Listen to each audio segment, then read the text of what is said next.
Ba-dang, found it. All right, here we go. We're going to do a workup of blue, black, dark blue, up to the blue, okay, for highlights. That's all we're using in the brush today. 3 colors, 3 hues, values, whatever you want to call them. They are probably values since they are the same brand.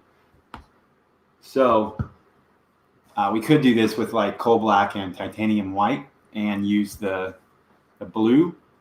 However, I like the way that these turn out on the shoulder pads. So we're going to try it on. So this shoulder pad turned out, where you go? Where you go, dude? I don't know if you can see it, but this shoulder pad, I love that workup, and we're going to try for that. And if it works, we're going to lay down silver first and use that for Night Lords. So let's take dude off and take other dude. Same model, different head. Same model, different head. We're going to listen to a little Robert Greene, I think. Being strategic. The only effective response. I'll get my brush set up. I need some even if you know that your flow improver. You can never I need a hobo sink. Sees it the same way. Appearances and reputation in today's world. All right, I'll be right back with my sink. Is akin to letting you take the most favorable position on the battlefield. Once the fight for moral terrain is begun, you must fight to occupy the high ground in the same way you would in a shooting war. Like any form of warfare, moral conflict is both offensive and so this book is amazing. It's a great business book. I got my brushes. Before and during the American Revolution, the great propagandist Samuel Adams took aim at England's reputation. If you want a sip of airbrush? He caught holes in this moral image by publicizing England's exploitation of the colony's resources and simultaneously. All right, ready to go. The colonists had a high opinion of the English, but not after Adams' relentless campaign. All right, we're going to get started. Adams had to resort to exaggeration, picking out and emphasizing the cases in which the English were heavy-handed. His was not a balanced picture. He ignored the ways in which the English had treated the colonies rather well. It's a 0.3 nozzle. And he knew that the colonists would not fight unless they saw the war as just and the British as evil. In working to spoil your enemy's moral reputation, do not be subtle. Make your language, the distinctions of good and evil, as strong as possible. Speak in terms of black and white. It is hard to get people to fight for a gray area. We're going with that blue-black first. Your opponent's hypocrisy is perhaps the most lethal offensive weapon in moral arsenal. People naturally hate hypocrites. This will work, however, only if the hypocrisy runs deep. Gonna get enough in there so that we can use it with a mix on this blend. So, excuse the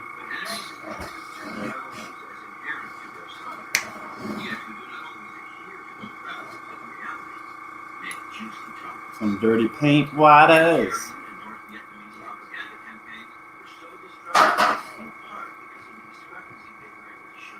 Sprechen Sie Deutsch.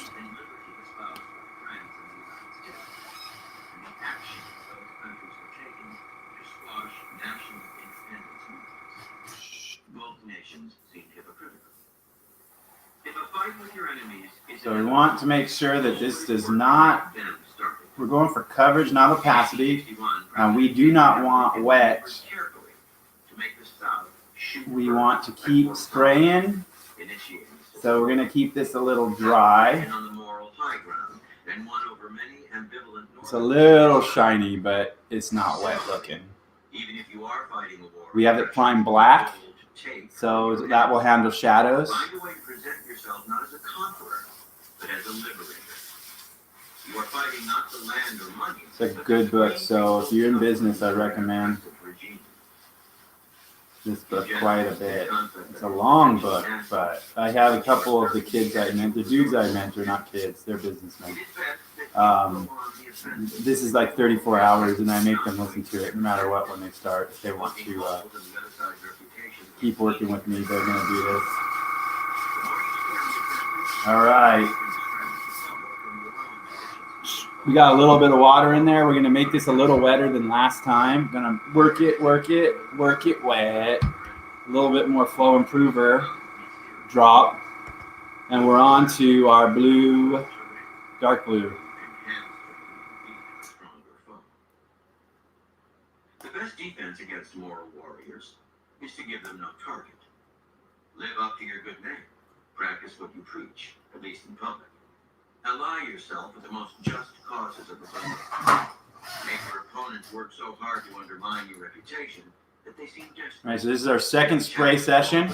This is a blend of the black blue and the dark blue. So we're going to take this a little bit further. Yeah, there we go. If that is not possible, think ahead and plan a moral self-defense. At all costs, avoid actions that carry the taint of hypocrisy. A stain on your moral reputation can spread like an infection. As you scramble to repair the damage, you often inadvertently think of a Zenithal prime, okay? I'm going for that plus. The best defense against a moral attack is to have inoculated. So it changed color. What you're looking for is it changing color. When Julius Caesar crossed the Rubicon and initiated the civil war against Pompey, he was highly vulnerable to the charge of trying to usurp the authority of the Roman Senate in order to become victor. He inoculated himself against these charges by acting mercifully toward his enemies and rivals, making important opponents, and going to the extreme in showing his respect for the republic. You're going for less space each time you come in. With each color. All right. Now, this is when we're going to clean that pot. So it's good for batch painting. It's a little wasteful when you're painting like this. Yeah. Okay. If you have questions, ask. There's a couple questions. Yes, you're going to blend each level and each color set. So it's going to be, if it's if it's 3 colors, you've got the first, you got the dark tone, then the dark tone in the mid, that's 2. Then the mid is 3. Mid and light is 4, and then light is 5. So you're going to spray 5 different times, okay? And you might hit it a couple times each time, depending on how much color you want to get on there. So we're going with a little bit more dirty water in there, a little bit more flow improver, a little much flow improver there, shoot.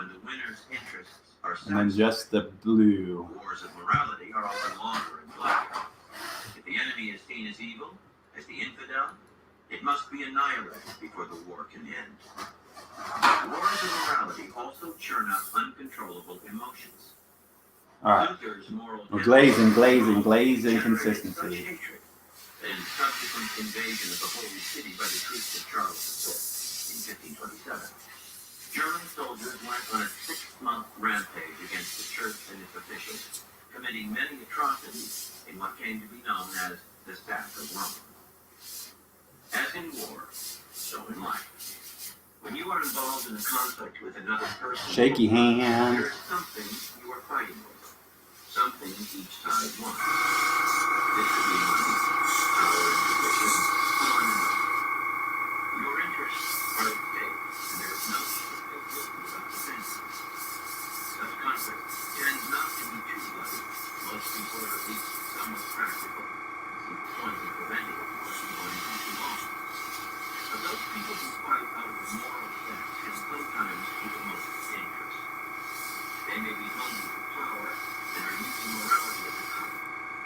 They may be all right, now drop a little bit of the blue in there. And we're pretty wet in there still, so I'm just going to... or at least defend yourself against them successfully. Discretion here may be the better part of valor. Avoid wars of morality if you can. They are not worth the time and dirty feelings they churn up. Take that, void rulers of morality. The moral offensive has a built-in danger. If people can tell that we are doing, your righteous stance may disgust and alienate them. Unless you are facing a vicious enemy, Yep, nice it is and better bright. to use this strategy with a light touch and never seem shrill. Moral battles are for public consumption, and you must constantly gauge their effect, lowering or raising the heat accordingly. Here are further reflections on the righteous strategy. From The Mind of War, John Boyd in American Security, by Grant P. Hammond. Colonel John Boyd paid particular attention to the moral dimension and the effort to attack an adversary morally by showing the disjuncture between different beliefs and needs. The name of the game for moral design for grand strategy is to use moral leverage to amplify one's skill and strength while exposing the flaws of competing adversary systems. In the process, one should influence the uncommitted potential adversaries and current adversaries so that they are drawn toward one's philosophy and are empathetic toward one's success. From Introduction to Strategy by Andre Beaufort.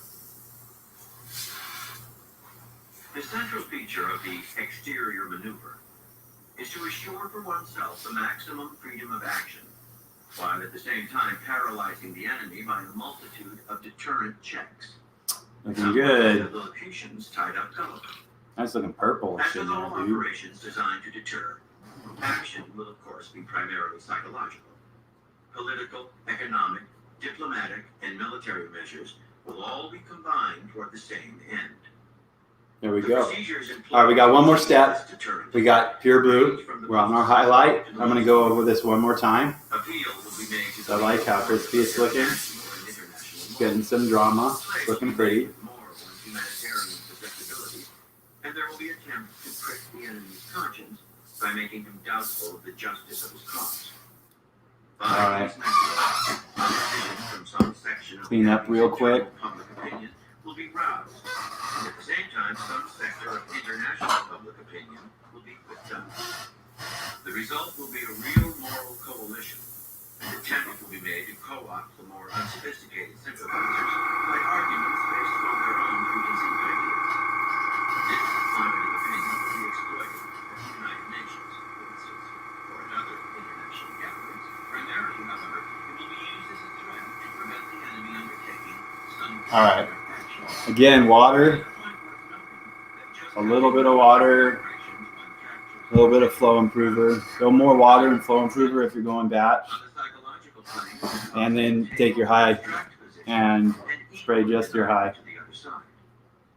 The leaders of the Soviet Union, for instance, have turned into their own preserve the peace platform, that of the abolition of atomic weapons. It's pretty. Themselves continuing to develop them. And that of anti-colonialism, while themselves ruling the only colonial. Stir stick brush is It lonely. may therefore be that these ideological positions occupied by the forces of Marxism All right. may one day be conquered by the West. Yep. But this Here we go. supposes that the latter, in their indirect strategy, have learned the value of thinking and calculating, instead of merely trying to apply juridical or moral principles which their enemy can use against them at every turn. From The Mind of War, John Boyd in American Security, by Grant P. Hammond. How should a regime pursue a counter-guerrilla campaign? Colonel John Boyd laid out an array of tools. Undermine the guerrillas' cause. It is looking pretty. Cohesion by demonstrating integrity I do like that. and competence of I'm gonna like this. I think I might. rather than exploit I might skip the benefit of greed. when we do this as Night Lords. I'm gonna skip the dark blue and go from black blue You might consider straight to the changing blue sides now, and then to sky blue, later. or start with the blue and use bold titanium white and Select new leaders coal black recognized for competence that as workout. well as popular appeal. Ensure that they If you have an opinion, let me know. major grievances and connect the government with its grassroots.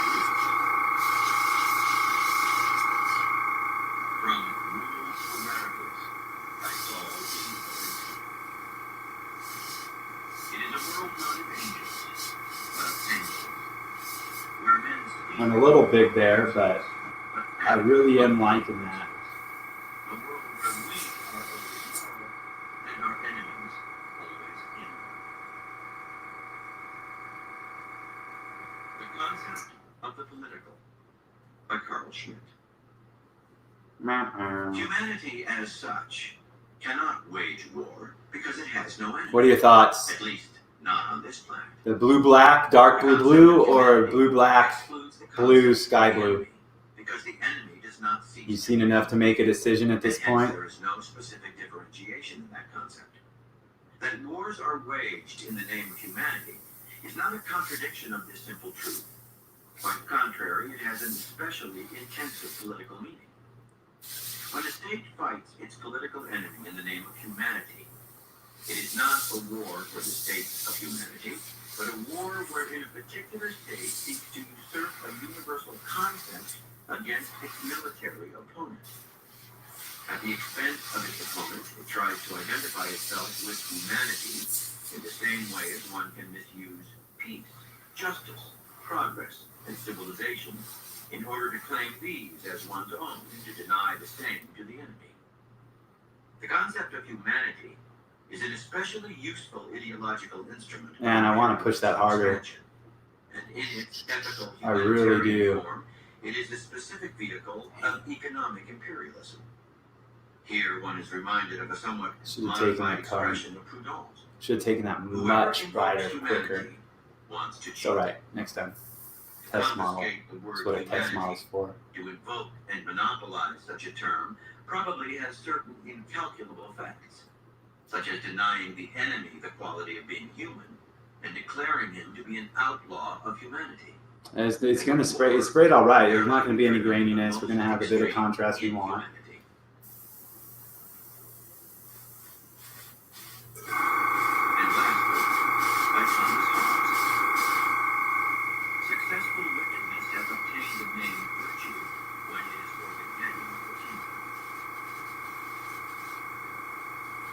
Chapter 26, Denying Targets, the Strategy of the Void.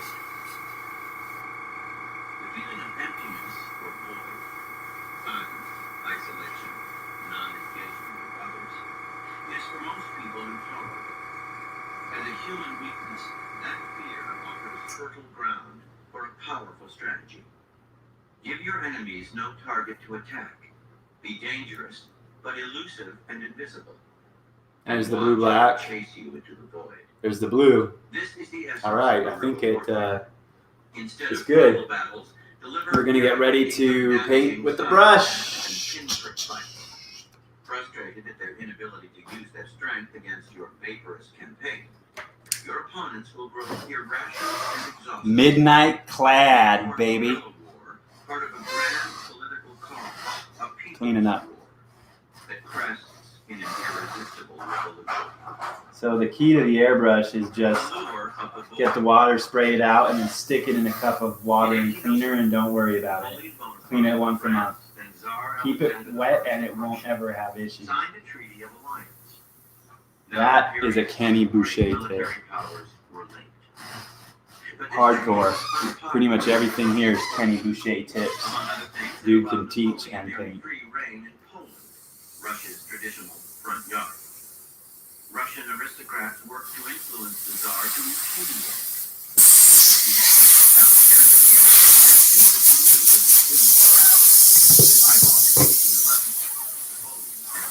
All right. Be right back. For an invasion.